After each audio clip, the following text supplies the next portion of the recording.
GERD treatment options or gastroesophageal reflux disease treatment options. What if the medication you've been taking every morning for years isn't actually fixing the problem, but it's simply masking a structural failure inside your body? For millions of Australians, gastroesophageal reflux disease is a daily battle. But the way we treat it is undergoing a radical shift in 2026. We are moving away from the pill for life mentality and toward a precision-based approach that asks a critical question. Is your reflux a chemical problem or a mechanical one? Today, I'm breaking down the full spectrum of GERD treatment, from the lifestyle hacks that actually work to the high-tech surgical interventions that are finally offering a permanent seal against acid. The first line of defense is always what we call conservative management. But in 2026, we've moved beyond vague advice like eat less spicy food. The most powerful non-medical tool we have in the clinic isn't a diet, it is gravity. Clinical data now confirms that elevating the head of your bed by 15 to 20 centimeters using actual bed blocks, not just extra pillows, can cut nocturnal acid exposure by nearly 60%.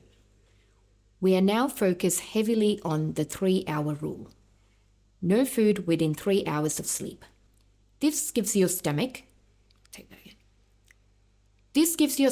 time to empty, so when you lie flat, there's nothing left to wash back up.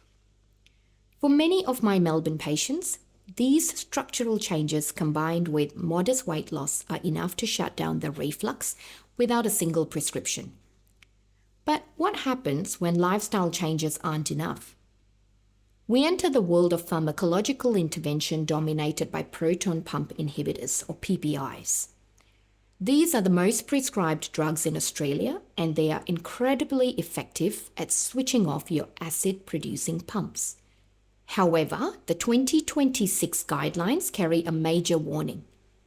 PPIs are not a forever drug for most people. We are now using a step-down strategy. So we start you on a standard dose for 4 to 8 weeks to allow the esophagus to heal, and then we aggressively try to wean you down to the lowest possible dose or switch you to as-needed therapy. Why? Because long-term high-dose PPI use has been linked to changes in the gut microbiome and issues with nutrient absorption. We want the shortest course possible for the maximum effect. This brings us to the moment of truth. What if the medication stops working? Or what if you've tried taking a pill every day?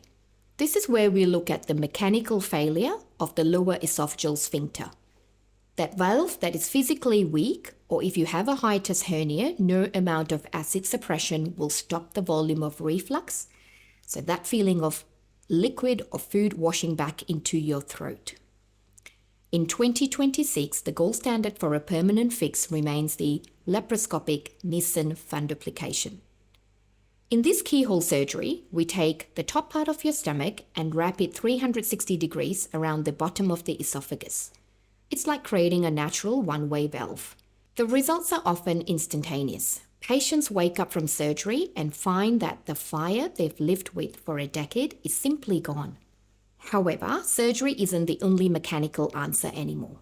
We're now seeing the rise of endoscopic treatments, the procedures done through a scope with no incisions at all. TIF, transoral incisionless fundoplication. It allows us to perform a partial wrap from the inside. These are bridge therapies, perfect for the patient who is too severe for medications, but doesn't quite want or need major surgery. So the suspense in GERD treatment today lies in the diagnosis. Before we cut or wrap anything, we have to be certain. We use high-resolution manometry to measure the strength of your swallow and 24-hour pH monitoring to prove that acid is truly the culprit. We are finding that many people diagnosed with reflux actually have functional heartburn or motility issues, where surgery would do more harm than good. The bottom line for 2026 is that you should never feel stuck on a medication that isn't working.